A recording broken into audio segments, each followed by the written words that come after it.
വസിക്കാൻ കൊതിക്കും.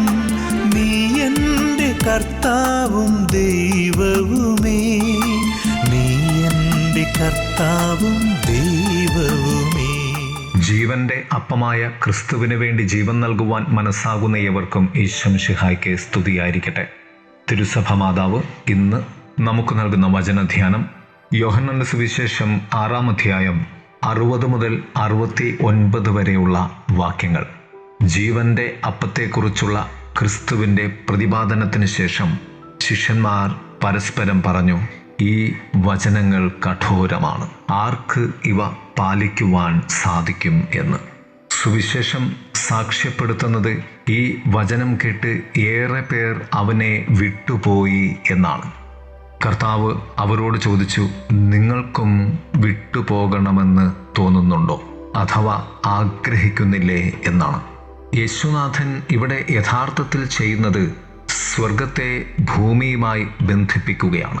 സ്വർഗത്തിൽ നിന്നും ഇറങ്ങി വന്ന ദൈവപുത്രനല്ലാതെ ആരും ഇതുവരെയും സ്വർഗത്തിൽ പ്രവേശിച്ചിട്ടില്ല, സ്വർഗം കണ്ടിട്ടില്ല എന്ന് കർത്താവ് പറയുമ്പോൾ ആ സ്വർഗത്തെ കാണിച്ചു തരുവാനും ആ സ്വർഗത്തിൻ്റെ സ്വഭാവം നമ്മൾക്ക് പകർന്നു തരുവാനും ആ സ്വർഗത്തിൻ്റെ പ്രത്യേകത നമ്മോട് പറഞ്ഞു തരുവാനും കർത്താവ് പരിശ്രമിക്കുകയാണ്. അതാണ് ജീവന്റെ അപ്പം എന്ന ഈ ഖണ്ഡികയിലൂടെ 6-ാം അധ്യായത്തിലൂടെ കർത്താവ് ലോകത്തോട് പറഞ്ഞു തരുന്നത്.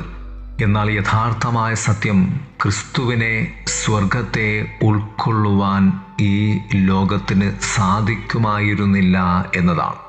ശിഷ്യന്മാരിൽ ഉണ്ടായിരുന്ന ഏറ്റവും വലിയ പ്രത്യേകത ഈ സ്വർഗ അനുഭവത്തെ, ഈ സ്വർഗസ്ഥനെ, ഈ ദൈവപുത്രനെ സ്വീകരിക്കുവാനും അനുസരിക്കുവാനും കേൾക്കുവാനും ഉൾക്കൊള്ളുവാനും വിശ്വസിക്കുവാനുമുള്ള സന്നദ്ധതയായിരുന്നു. യഥാർത്ഥത്തിൽ കർത്താവായ യേശുനാഥൻ ഭൂമിയിലേക്ക് ഇറങ്ങി വന്നത് മനുഷ്യരെ സംരക്ഷിക്കുവാൻ വേണ്ടിയാണ്.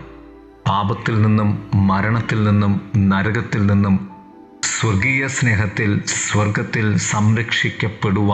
സംരക്ഷിക്കുവാൻ 3 തരത്തിലുള്ള സംരക്ഷണങ്ങളാണ് കർത്താവ് ഇവിടെ വാഗ്ദാനം ചെയ്യുന്നത്. 1, വാഗ്ദാനങ്ങളാൽ യേശു തൻ്റെ ജനത്തെ കൃപയോടെ സംരക്ഷിക്കുന്നു. 2, ഉറപ്പ് നൽകിക്കൊണ്ട് യേശു തൻ്റെ ജനത്തെ കൃപയോടെ സംരക്ഷിക്കുന്നു. 3, മുന്നറിയിപ്പുകളാൽ യേശു കൃപയോടെ തൻ്റെ ജനത്തെ സംരക്ഷിക്കുന്നു. ഒന്നാമതായി, വാഗ്ദാനങ്ങളാൽ യേശു തൻ്റെ ജനത്തെ കൃപയോടെ സംരക്ഷിക്കുന്നു. യോഹന്നാന്റെ 6-ാം അധ്യായം 35-ാം വാക്യത്തിൽ കർത്താവ് പറയും, തൻ്റെ അടുക്കൽ വരുന്ന ആർക്കും ദാഹിക്കയില്ലെന്നും തന്നിൽ വിശ്വസിക്കുന്ന ആർക്കും വിശക്കുക ഇല്ല എന്നും. 40-ാം വാക്യത്തിൽ കർത്താവ് പറയും, തന്നിൽ വിശ്വസിക്കുന്നവന് നിത്യജീവൻ ലഭിക്കും എന്ന്. 54-ാം വാക്യത്തിൽ കർത്താവ് പറയും, തൻ്റെ മാംസം ഭക്ഷിക്കുകയും രക്തം പാനം ചെയ്യുകയും ചെയ്യുന്നവന് നിത്യജീവൻ ഉണ്ട്, അവസാന നാളിൽ ഞാൻ അവനെ ഉയർപ്പിക്കുമെന്ന്. വാഗ്ദാനങ്ങളിൽ ക്രിസ്തു വിശ്വസ്തനായിരിക്കുക എന്ന് പറഞ്ഞാൽ യേശു നൽകുന്നത് മറ്റാർക്കും നൽകാൻ കഴിയുകയില്ല എന്നതാണ്. ജീവിതത്തിൻ്റെ പൂർണ്ണമായ അർത്ഥം അതാണ്. അത് ക്രിസ്തുവിൻ്റെ ജീവിതത്തിൻ്റെ മാതൃകയിൽ നമുക്ക് കാണുവാൻ സാധിക്കും. യേശുവിനോടൊപ്പമുള്ള സമയം എല്ലായ്പ്പോഴും നന്നായി ചെലവഴിക്കുന്ന സമയമാണ്. അതാണ് നമ്മുടെ ജീവിത അനുഭവം. അപ്പോഴൊക്കെയും നാം വാഗ്ദാനങ്ങളിൽ സമ്പൂർണരായിക്കൊണ്ടിരിക്കുകയാണ്. നാമല്ല, നമ്മിൽ ക്രിസ്തുവാണ് അത് പൂർത്തീകരിക്കുന്നത്. അതിനായാണ് കർത്താവ് നമ്മെ ചേർത്ത് വയ്ക്കുന്നത്. രണ്ടാമതായി, ഉറപ്പ് നൽകിക്കൊണ്ട് യേശു തൻ്റെ ജനത്തെ കൃപയോടെ സംരക്ഷിക്കുന്നു. എന്താണ് ഉറപ്പ്? ഉറപ്പ് എന്നത് യേശുവിൻ്റെ അപ്രമാദിത്യ വാഗ്ദാനങ്ങളെ അടിസ്ഥാനമാക്കിയുള്ള ഒന്നാണ്. അവൻ പറയുന്നതിലേക്ക് മടങ്ങുക. നിങ്ങൾ അവൻ പറയുന്നതിലേക്ക് മടങ്ങുകയും അത് നിങ്ങൾക്ക് വേണ്ടിയാണെന്ന് വിശ്വസിക്കുകയും ചെയ്യുന്നുവെങ്കിൽ അത് നിങ്ങൾക്കുള്ളതാണ്. ആത്മാവ് നിങ്ങൾക്ക് ജീവൻ നൽകുകയും ജീവൻ്റെ അപ്പമായി സ്വയം ചൂണ്ടിക്കാണിക്കുന്ന യേശുവിൻ്റെ വാക്കുകൾ ജീവിതത്തിൽ ആത്മാവാണെന്ന് തിരിച്ചറിയാൻ പിതാവ് അനുവദിക്കുകയും ചെയ്താൽ മാത്രമേ യേശു പറയുന്നത് വിശ്വസിക്കുവാൻ കഴിയുകയുള്ളൂ. നിങ്ങൾ വിശ്വസിക്കുന്നുവെങ്കിൽ യേശുവിൻ്റെ വാഗ്ദാനങ്ങളിൽ ഉറപ്പ് കണ്ടെത്തുന്നവരാണ്. വചനം പറയും, പുത്രനിലൂടെ നിങ്ങൾ പിതാവുമായി ബന്ധപ്പെട്ടിരിക്കുന്നതായി നാം മനസ്സിലാക്കേണ്ടതുണ്ട്. ദൈവം നിങ്ങളിൽ പ്രവർത്തിക്കുന്നു എന്നതിൻ്റെ തെളിവാണിത്. യേശുനാഥന് നമ്മിൽ ഉറപ്പുണ്ട്. എന്നാൽ നമുക്ക് യേശു പറയുന്നതിൽ ഉറപ്പുണ്ടോ? കർത്താവ് ചോദിക്കുന്നുണ്ട്, നിങ്ങൾക്കും പോകണമെന്നുണ്ടോ? ഉറപ്പോടുകൂടി ക്രിസ്തുവിനോട് ചേർന്ന് നിൽക്കുവാൻ സാധിക്കണമെങ്കിൽ ക്രിസ്തു നൽകിയ ഉറപ്പിനെ നമുക്ക് വിശ്വസിക്കുവാനും അത് ബോധ്യപ്പെടുവാനും സാധിക്കണം. അതിന് നമ്മെ സഹായിക്കുന്ന ആത്മാവുമായി നാം ബന്ധപ്പെട്ടിരിക്കണം. മൂന്നാമതായി, മുന്നറിയിപ്പുകളാൽ യേശു കൃപയോടെ തൻ്റെ ജനത്തെ സംരക്ഷിക്കുന്നതാണ്. 70-ാം വാക്യത്തിൽ കർത്താവ് പറയുന്നത്, നിങ്ങൾ ഇപ്പോഴും എന്നോടൊപ്പമുണ്ട് എന്നാണ്.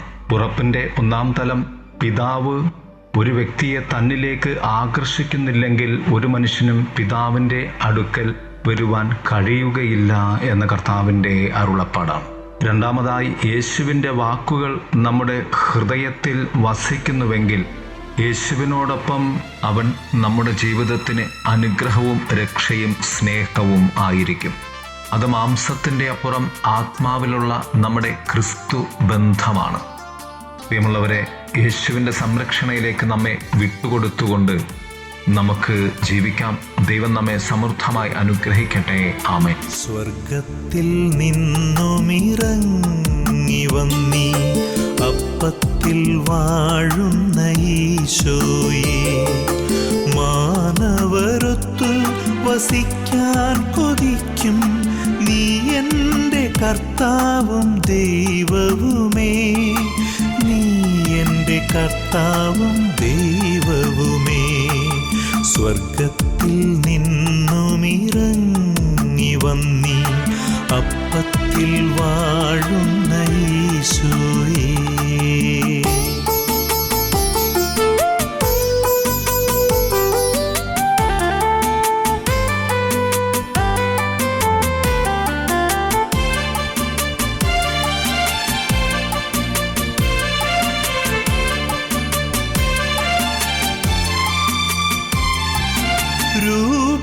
രൂപമില്ലാത്തതാം ദൈവത്തിൻ രൂപമേ, നിൻ സ്നേഹ സാമീപ്യമെൻ സായുജ്യം, നിൻ സ്നേഹ സാമീപ്യമെൻ സായുജ്യം.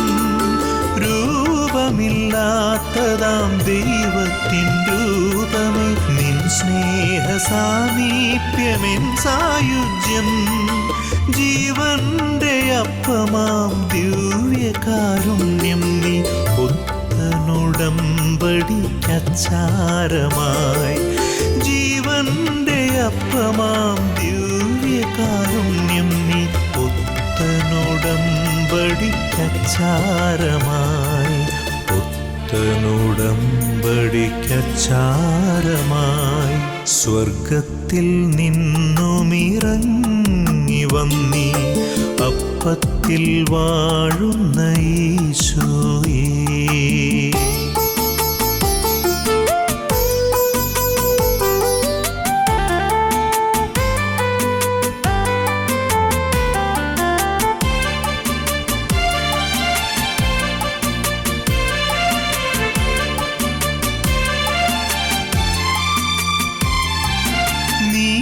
എഴുന്നള്ളുന്ന നേരമെന്നാത്മാവോ നേടുന്നു നിത്യമാം സാലോക്യം, നേടുന്നു നിത്യമാം സാലോക്യം. നീ എഴുന്നള്ളുന്ന നേരമെന്നാത്മാവോ നേടുന്നു നിത്യമാം സാലോക്യം. നീ എന്നിലായി ഞാൻ നിന്നിലായി, ദൈവമാനുഷ സാരൂപ്യമായി. നീ എന്നിലായി ഞാൻ നിന്നിലായി, ദൈവമാനുഷ സാരൂപ്യമായി, ദൈവമാനുഷ സാരൂപ്യമായി.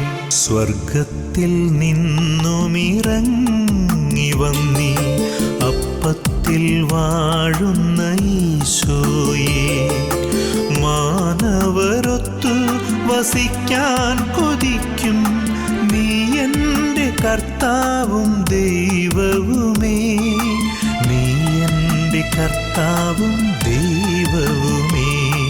സ്വർഗത്തിൽ നിന്നുമിറങ്ങി വന്നീ അപ്പത്തിൽ വാഴുന്ന ഈശോയേ.